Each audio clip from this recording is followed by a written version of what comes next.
This episode of the Ask Joe Powder Powdcast is brought to you by Gema. Gema's Optiflex Pro manual gun uses power boost technology, which gives you the industry's highest charging power at 110,000 volts and 110 microamps, allowing for faster and more efficient powder coating. We're handing you more power, more quality, and more control. For a demonstration, call 877-437-6771. Once again, that's 877-437-6771. And be sure to mention, Ask Joe sent me. When you want to know that everything is covered, complete it with Gema.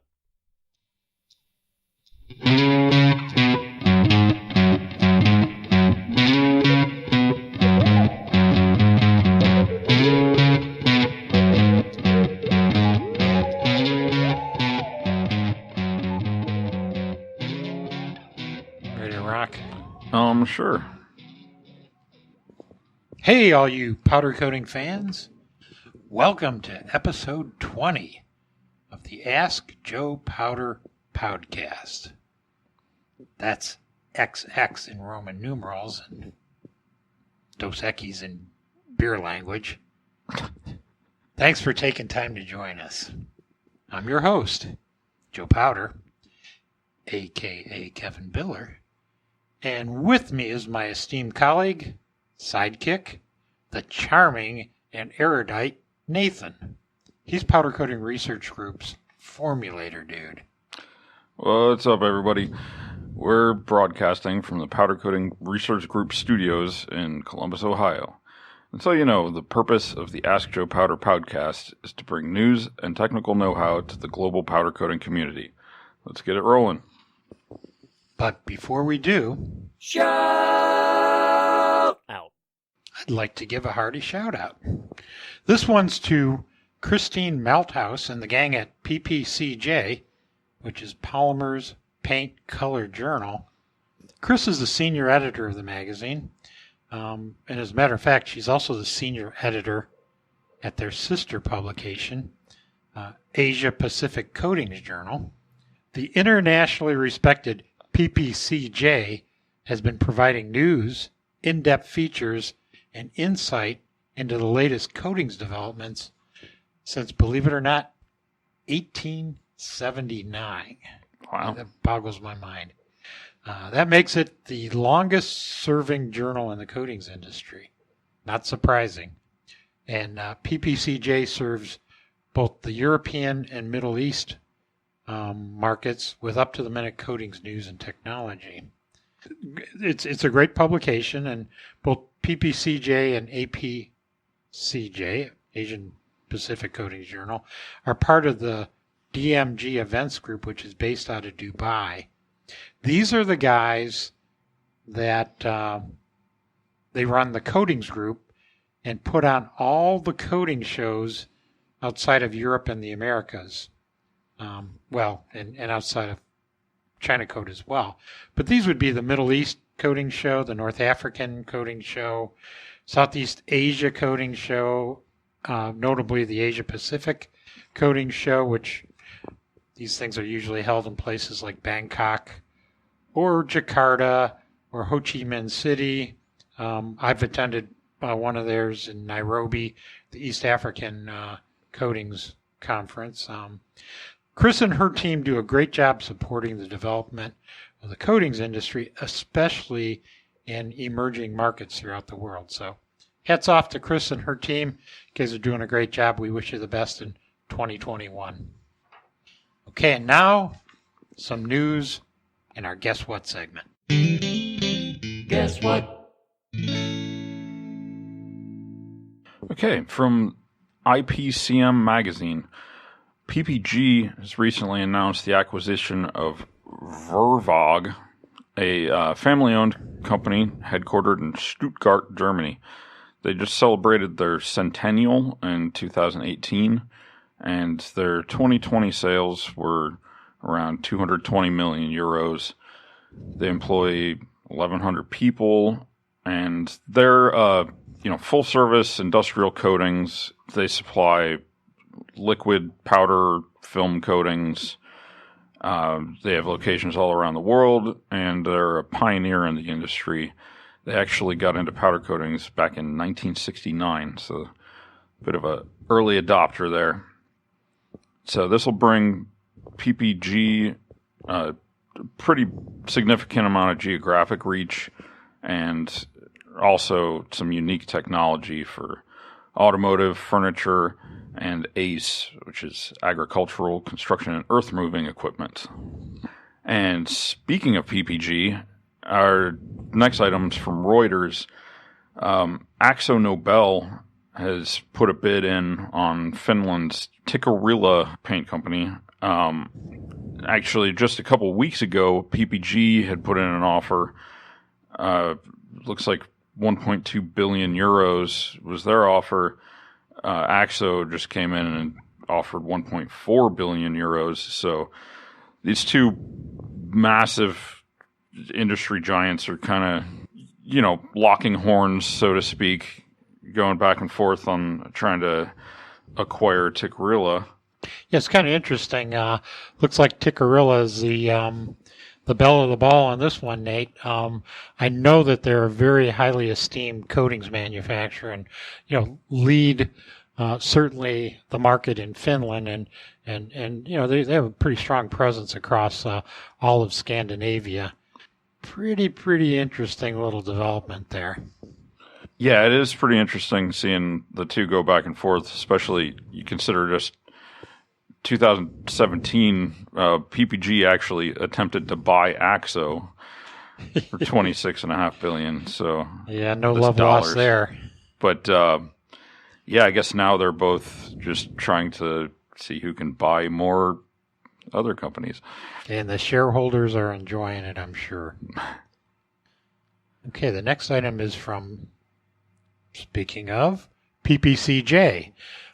This one is Asian Paints reported their consolidated revenue from the previous quarter, which is their third quarter, ending December 31st, 2020.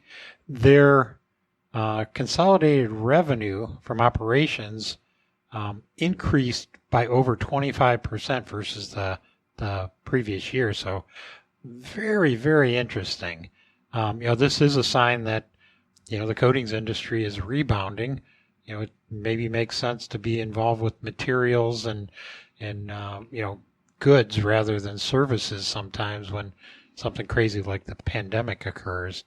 But their revenues have increased, and really, if you look at their profit after tax for the quarter, it's increased by over 60%. So pretty interesting stuff. They say that demand conditions continue to exhibit a strong recovery across all their business segments and spread across most regions. So very interesting. Good for you, Asian Paints. They're headquartered out of India, as most of you probably know. I got one more news item, and this is from an industry insider. Polyester resin prices are going up. And some people think these happen just because, somebody says, hey, we need to make some more money on resins. But the backstory to this is a couple of different monomer plants. They both produce neopentyl glycol, or we commonly know as NPG, have had production issues. The LG plant in South Korea had a fire, and we've heard that Eastman Chemical has shuttered their Singapore-based NPG plant. So certainly the supply of NPG, which is a key raw material in polyester. Yeah, it's in almost all polyester resins, which, polyester is one of the most common, platforms for a powder coating. So that's going to have a really big impact on the whole industry, I would imagine. Yeah, and that's going to echo through through the supply chain. Obviously, powder coating users will probably see at least temporary increases in prices. So now it's time for the Q&A portion of our Powdcast. Do you have a question? Ask Joe Powder. Well, you can ask him. Ask Joe Powder. He has the answer that'll advance your powder coating. It's the Ask Joe Powder Powdcast. All right. The first question comes from Lloyd Fields in Texas. He says, Dear Joe, we're currently using a midnight black Wrinkle powder coating supplied by a major powder producer. Can a second touch-up coat be applied after the first coat has cured? The first coat is being applied over cleaned, hot-rolled, pickled and oiled steel. The second touch-up coat doesn't adhere to the first coat and flakes off easily. Any comments or suggestions? Hey, Lloyd. I'll tell you what. Recoating wrinkle finishes is always a headache. This one in particular, you mentioned that it's midnight black. This product is actually an epoxy-based wrinkle. When we talk about wrinkle finishes and powder coatings, you've got epoxy-based, you have polyester ones. Well, the epoxy-based ones, they cure hard and are less receptive to recoating. What you can do on the short term, your best option is to scuff sand the entire surface to be recoated. And I would say, everything. Don't try to spot repair it, but scuff sand it, blow it off, solvent wipe it with something like acetone or maybe MEK, and let it dry. This might provide the adhesion you need.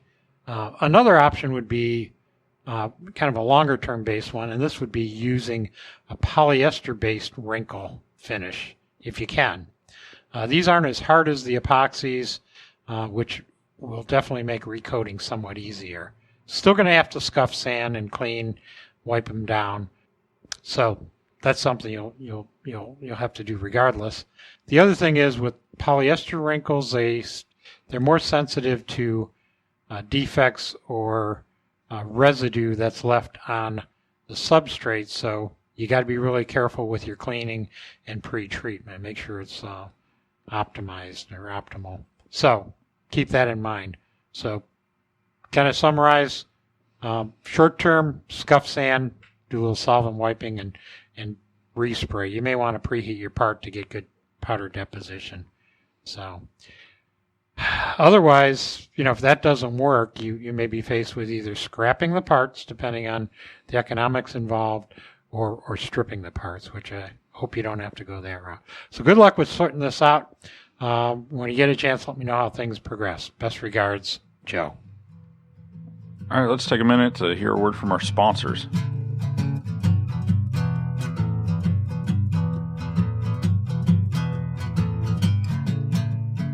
Gema powder coating systems offer you greater efficiencies while producing high-quality results.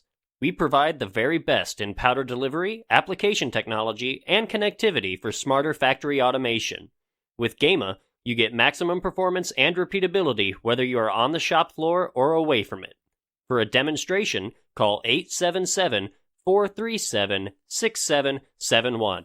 Once again, that's 877-437-6771. And be sure to mention, Ask Joe sent me. When you want to know that everything is covered, complete it with Gema. The Powder Coating Research Group is a proud sponsor of the Ask Joe Powder Powdcast. PCR is the only independent laboratory dedicated to powder coating technology. We do everything from raw material evaluation, formulating the next generation of coatings, new product development, testing, troubleshooting, training, and consulting. To find out more, visit our website at powdercoatingresearch.com, or you can email Kevin Biller at kevinbiller@yahoo.com. Thanks for listening to the Ask Joe Powder Podcast.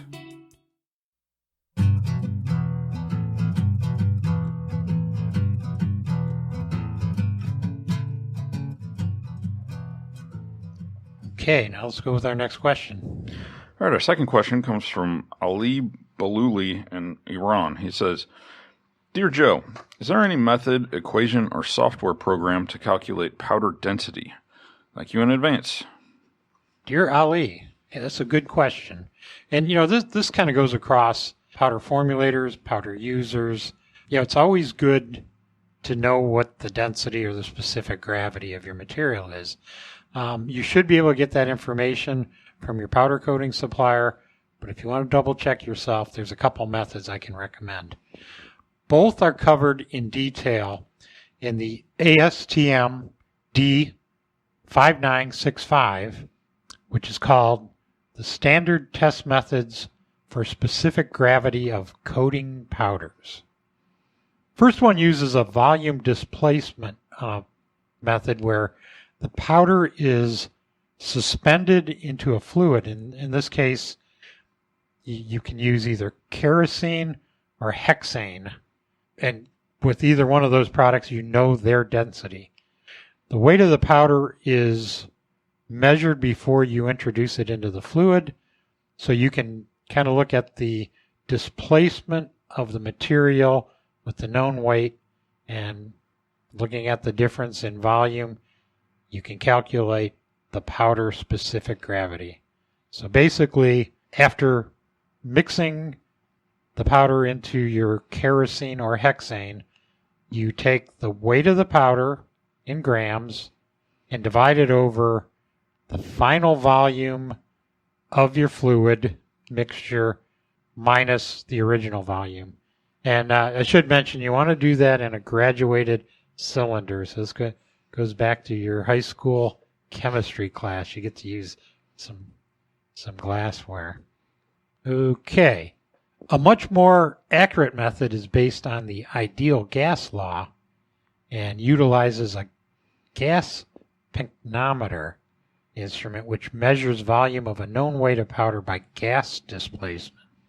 These are relatively expensive instruments and are available from a number of commercial instrument suppliers. I mean, if you do a search on the internet, you're going to be able to find some manufacturers. Each instrument is slightly different. Some measure volume, others can measure volume and density and give you the result. You would have to consult the specific procedure provided by the instrument manufacturer to successfully measure the specific gravity of the powder that you have in mind. I think first thing you can do is I would recommend using the simpler fluid method. It costs you hardly anything to get the test equipment.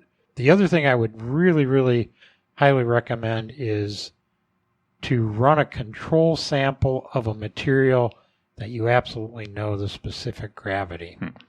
Yeah, that could be a pure material like a filler, or it could be a powder coating that you formulated yourself. But that may give you a correlation factor if there's a little bit of imprecision in the technique. So hope this helps. Best regard, Joe. Okay, before we wrap up, let's fill you in on some upcoming events. Hey friends, where are we going? To an upcoming event. Okay, as we mentioned before, the Powder Coating Week is moved to April. That's the Powder Coating Institute's series of events that happens in Orlando. The European Coating Show has been rescheduled for the 14th through 16th of September. The American Coating Show will be moved from April to June of 2021. And Abrafati, the Brazilian International Coating Show, is the 28th through 30th of September 2021. Paint and Coatings, Barcelona, Spain. That one's still for the 1st and 2nd of June 2021. The Eastern Coating Show, the Atlantic City, New Jersey show. That one's the 9th through 11th of June 2021. And where can they find the print version of the Astro Powder? I'm going to add another one, Nate, to our list of events. We're talking about September with the Brazilian Abrafati. Very important coating show. But September 23rd and 24th, the Powder Coating Summit, which is world-renowned event that covers powder technology, and there's also some training associated with it. But the 23rd and 24th of September, Powder Coating Summit in Columbus, Ohio. Think about joining that one. You'll get to meet the podcast friends here as well. But okay, as far as catching the Astro Powder column, the Q&A in print, yes, we do still adhere to print. It can be found in each issue of Powder Coated Tough magazine. That's the flagship magazine of the Powder Coating Institute in North America. You can also find it in PPCJ. Shout out again to Chris Malthouse. Polymer Paint Color Journal, and PCI Magazine. That's Paint and Coatings Industry Magazine. You can find Astro Powder under their Finishing Flash tab. Their URL is www.pcimag.com. And you can find us online at askjoepowder.com, and you can subscribe on any of the software platforms that you prefer to listen to podcasts on. You can check out our YouTube channel, our Twitter, aka Joe Powder.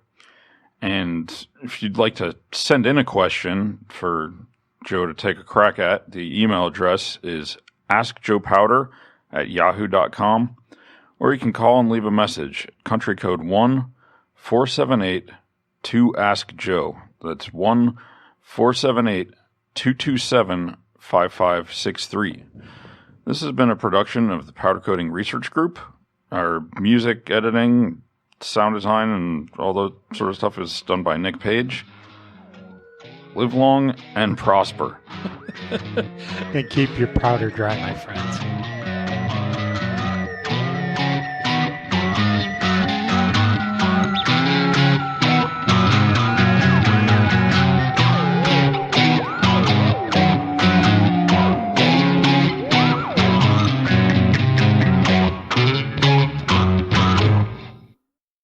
Thank you for listening to the Ask Joe Powder Powdcast. This episode was brought to you by Gamma.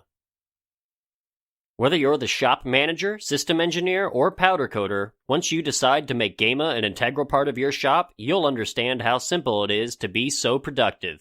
For a demonstration, call 877-437-6771. Once again, that's 877-437-6771. And be sure to mention, Ask Joe sent me. When you want to know that everything is covered, complete it with Gamma. The internationally respected polymer paint coat. The internationally respected polymers paint color. I was right. The internationally respected PPCJ has been providing news, in-depth features.